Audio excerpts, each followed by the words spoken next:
भारतीय संविदा अधिनियम 1872 के अंतर्गत जो आज टॉपिक है वह है शून्यकरणीय संविदा।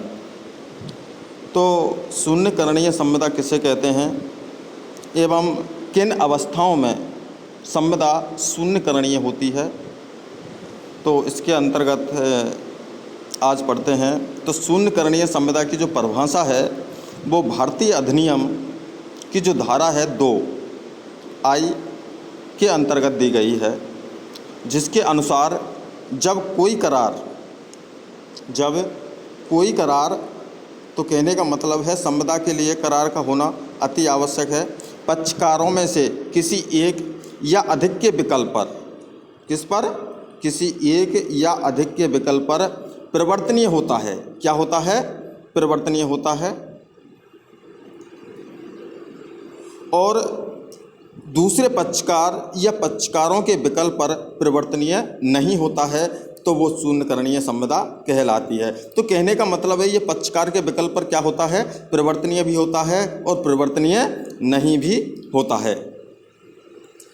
तो अतः इस प्रकार जो शून्यकरणीय संविदा है वह क्या है? संविदा है जिसमें एक पक्षकार के पास क्या होता है? विकल्प होता है कि वह संविदा स्वीकार करे या उस संविदा को रद्द करे।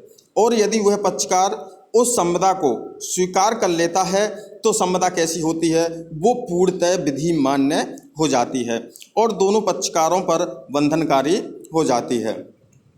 दूसरी ओर यदि वह पक्षकार उस संविदा को स्वीकार नहीं करता है अथवा रद्द कर देता है तो ऐसी संविदा कैसी होती है? शून्य होती है। तो कहने का मतलब है कि इस संविदा में पक्षकार के पास क्या होता है? विकल्प होता है कि वो संविदा को परिवर्तनीय भी करवा सकता है और संविदा को शून्य भी घोषित करवा सकता है। तो शून्यकरणीय संविदा तब तक विधि मान्य होती है। कब तक विधि मान्य होती है? जब तक उस पक्षकार के द्वारा रद्द नहीं कर दी जाती है। तो कहने का मतलब है जो शून्यकरणीय संविदा होती है वो शुरू में तो वैध संविदा होती है। कैसी संविदा होती है? वैध संविदा होती है जब तक उसे रद्द ना कर दिया गया हो पक्षकार के द्वारा।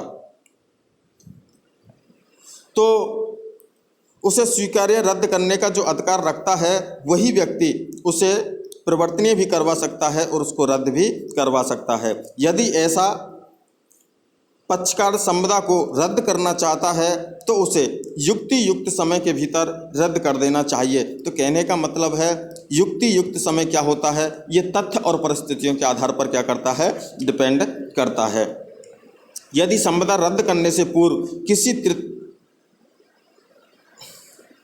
किसी तृतीय व्यक्ति को संविदा की विषय वस्तु में क्या हो जाता है? अधिकार प्राप्त हो जाता है, जिसने उस विषय वस्तु को सद्भावना पूर्वक उचित प्रतिफल देकर प्राप्त किया है, तो ऐसी दशा में संविदा को रद्द नहीं किया जा सकता। तो कहने का मतलब है अगर कोई तीसरा पक्षकार प्रतिफल दे देता है और वो भी सद्भावना पूर्वक देता है तो ऐसी दशा में वो संविदा रद्द नहीं की जा सकती।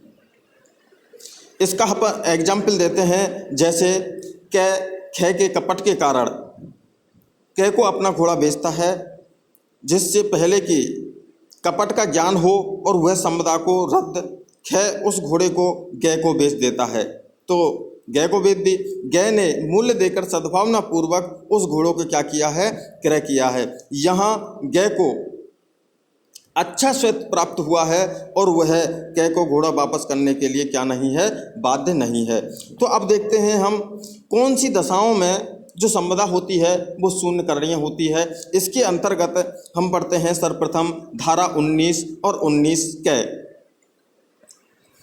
तो 19 और 19 कै ये बताती हैं कि जब करार के लिए पक्षकार की सहमति, प्रपीड़न, अनुचित प्रभाव, असम्यक असर, कपट, द्रव्य विदेशन के द्वारा प्राप्त की जाती है तो उस करार को ऐसी संविदा मानते हैं जो उस पक्षकार के विकल्प पर क्या होती है? शून्यकरणीय हो, जिसकी सहमति इस प्रकार प्राप्त की गई है। तो कहने का मतलब है कि संविदा के निर्माण के लिए सहमति का होना क्या है? अति आवश्यक है। अगर सहमति नहीं होगी तो वहाँ पर संविदा का निर्माण नहीं होता है। और सहमति अगर कपट, अनुचित प्रभाव या प्रपीड़न के द्वारा प्राप्त की गई है तो ऐसी संविदा कैसी संविदा होगी? शून्यकरणीय संविदा होती है।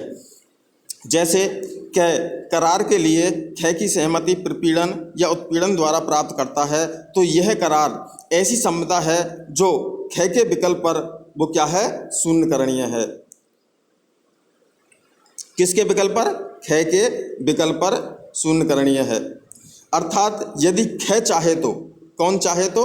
अगर ख चाहे तो इस संविदा को स्वीकार करके दोनों पक्षकारों पर बंधनकारी बना सकता है, या वह चाहे तो संविदा को क्या कर सकता है, शून्य बना सकता है।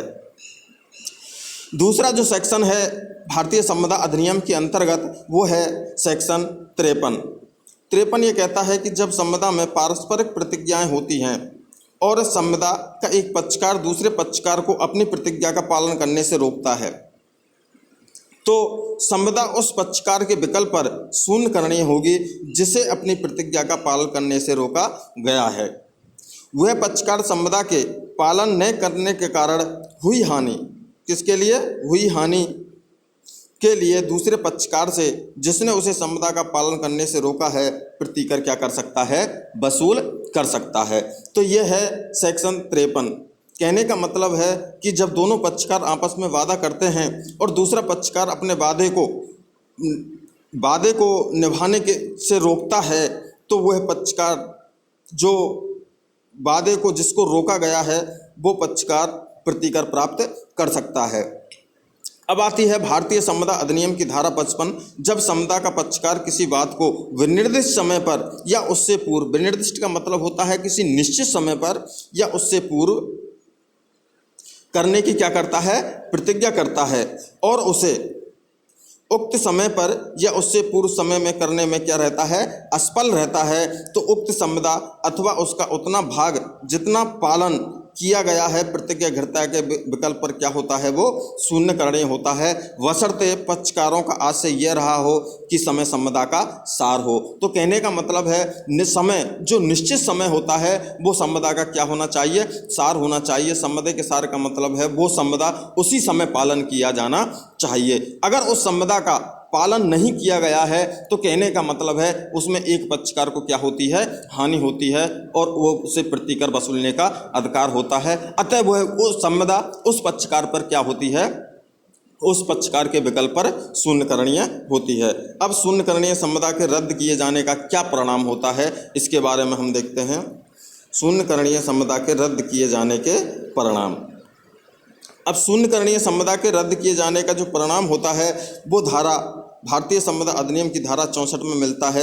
64 कहती है कि जब कोई व्यक्ति जिसके विकल्प पर संविदा शून्यकरणीय है संविदा को विखंडित करता है, तो दूसरे पक्षकार के लिए संविदा के अपने भाग का पालन करना क्या नहीं होता है, आवश्यक नहीं होता है। तो कहने का मतलब है दूसरा पक्षकार जो होता है वो संविदा का पालन करने के लिए आबद्ध नहीं होगा, तथा संविदा को रद्द करने वाले पक्षकार ने संविदा के अंतर्गत अगर दूसरे पक्षकार से कोई लाभ प्राप्त किया है, क्या प्राप्त किया है, लाभ प्राप्त किया है, तो ऐसे लाभ को उस व्यक्ति को जिससे उसने प्राप्त किया है उस लाभ को उस व्यक्ति को क्या करना होगा, वापस करना होगा। तो यह है आपकी भारतीय संविदा अधिनियम के अंतर्गत जो टॉपिक था वो था शून्यकरणीय संविदा। Thank you.